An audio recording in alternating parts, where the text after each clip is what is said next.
No matter what happens, history is going to be made with whoever we choose. I'm obviously chairman of the Clinton campaign. As many of you may not know, I was the chairman of the National Party for 4 years and best friends with the Clintons. I support Hillary. I've known her for 25 years, so it's personal to me. I do this as a full-time volunteer. I leave 5 little children at home in Virginia. I've done about 10 cities a week for the last, I guess, 13 months since we've been in this campaign. It's a big, big election. We can't do wrong with either one of the 2 candidates who are running. I know Barack very well. He ran for the Senate when I was chairman of the party. Traveled with him, went door to door with him, so I know him very well. I support Hillary because I've known her a long time. I think with all the issues the next president of the United States is going to face when they walk into that Oval Office, we're going to have to deal with a lot of issues. We're going to have to deal with 2 wars going on, a battered economy. Got to make some changes, and I think she can bring about that change. She knows health care probably better than anybody in America. We will get universal health care. Every American will get covered. She's making that mandatory. As you know, Senator Obama's plan is not mandatory. I think it's important that you make it mandatory because if you allow people to get out of the system, just like car insurance, you know what, then the whole system doesn't work. So that's why they make car insurance mandatory for everybody. I'm healthy, or at least think I'm healthy, and I can say, well, you know, I don't want health insurance. And I'm going to risk it because I'm not going to get sick. But I could leave here today, get in my car, and a mile up the road, I get run over and get in a horrible car accident. Someone's going to have to pay for my medical bills. So unless you get everybody in the system, then it's not going to work. She's going to get that done. We tried to do it before, you know, in 1993. Didn't get it done. Her goals were right. Make it more affordable, cover everybody. Obviously took on the insurance companies, took on the big healthcare companies. They spent a lot of money against the plan, but you know what? We learned by those mistakes. We probably came out with a 400-page document that Milton Friedman probably couldn't read. But you know what? We learned by it. We got the S-CHIP program. We've got millions of young children today that are covered because of the effort she did. You can run the applause. So, you know, we learned by it. We talk about the choices we have. So, health care, education, she'll scrap Leave No Child Behind because it's nothing but an unfunded mandate. It hasn't worked. Most of the states have said, forget it.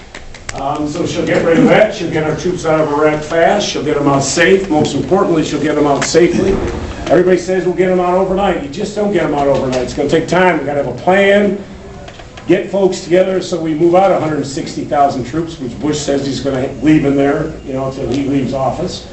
We've got 100,000 support personnel. We've got equipment. You got to figure out how we get them out.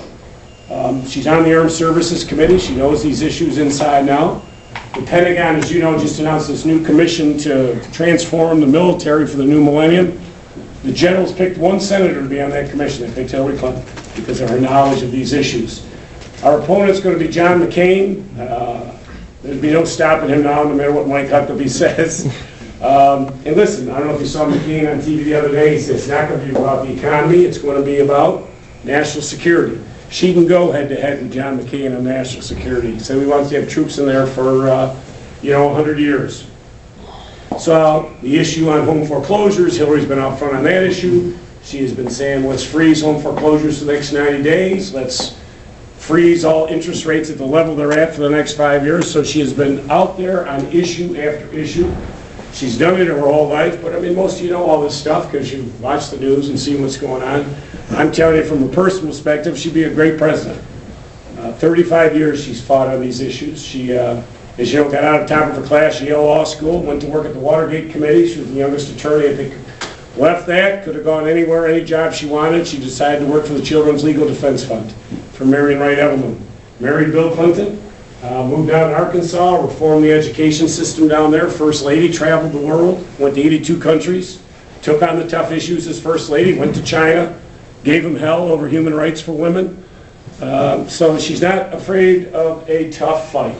And the last point I'll make, we've got to take some questions. This is going to be a tough election. I've been doing this a long time. These Republicans are tough. They're going to throw the kitchen sink at the nominee of the Democratic Party. My point is they've thrown it all at Hillary. There is nothing more to say. And there's a reason why she won re-election in New York with 68% of the vote. Where I'm from, upstate New York, Syracuse area, very Republican area, very rural. She carried every county up there. Why? Because she produced, she delivered for the folks in New York. And the Republicans wanted to beat her more than anything else, so she's been tested, she's ready to take on McCain, ready to take on these Republicans, but I have no illusions how tough this fight's going to be. They lost the House, they lost the Senate, they sure as heck don't want to give up the White House, folks. So it's going to be a big election. It's going to be here before you know it. It's an exciting time, and one good thing, I think she'll be able to get the world together very quick. Obviously, she's married to Bill Clinton, who's probably the most popular guy in the world, and she has said she will use him as an ambassador at large and sort of send him around the world. We got a lot of issues around the world. We had 1 billion Muslims who used to respect us. They don't anymore. We got to get everybody back together again. So I'm optimistic. Whoever you choose to support, let me just make my final point. No matter who it is, at the end of the primaries, we all got to come together. If your candidate doesn't win, put down the sign of the one and support the nominee of the Democratic Party. I speak for Hillary Clinton. If we didn't win this nomination, she and I and Bill Clinton and the rest of us would be the first ones to walk over to Barack Obama's headquarters and say, we're there for you. And I know that I speak for Barack Obama. We got to stay together. A good Democratic primary fight's good. The process, we need to discuss issues, but we got to come together at the end because this is going to be a long, hard, tough fight. So, questions? Any questions for former chairman? Yes.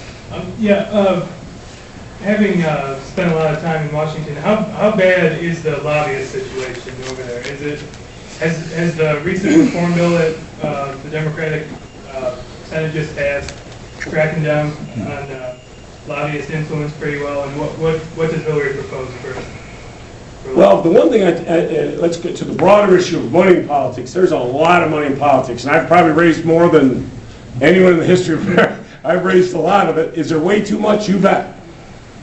We got to get it out of the system. I speak for a lot of people. We don't enjoy doing it. I mean, I don't get paid for it. I do this as a volunteer. I've been a full-time volunteer now for 15 years in politics. I speak for a lot of people doing this. They get in it. It costs an awful lot of money to do this. She's called for public financing. And I got to tell you, candidates, they don't enjoy getting on the phone asking people for money. But in a presidential election, it's different than House and Senate elections. In a presidential election, lobbyist money is infinitesimal. I think we've raised 125, 130 million. If lobbyist money is 300 grand, 400 grand, I'd be shocked. So it's more of a rhetoric talking point than actual reality. Now, House and Senate elections, yeah, you bet it is. They have fundraisers and they do all. I don't quite follow the argument, standing up, sitting down, and what you can pay for. But is there too much money in the whole system? You bet there is. At least in the elections, and you know what she wants to do is call for public financing in elections because there's way too much money in the system. And I have to do a lot of it, folks, and there's a lot of other things I like to be doing with my life than sitting on the phone all day asking people for money. You mentioned that you would lower the cost of health care. What sort of cost would that entail for, say, a family living off of minimum wage? Well, first of all, everybody would be covered. Businesses would have to come into the system. You would get tax credits for it. But if you couldn't afford it on your own, then obviously they would work it out through the tax system so that it wouldn't cost you anything. Some people just can't afford to do it. So it would have to be affordable for all. Every American would have to be in the system. Now, you would have choices under her plan. If you like the system you have today, you can keep it. Don't have to change it. But you also can go into the congressional plan where you have 150 different choices. You would then be able to shop your plan. But if you have no health insurance today, you would have to be included in the system, and they'd work out a payment schedule, and if you have no money to pay for it, then obviously you would be in the system. It would be reflected in your tax rate. So everybody has to be in it. It's like, you know, if people go with no health insurance today and they go to an emergency room, that $1,000, whatever, somebody pays that.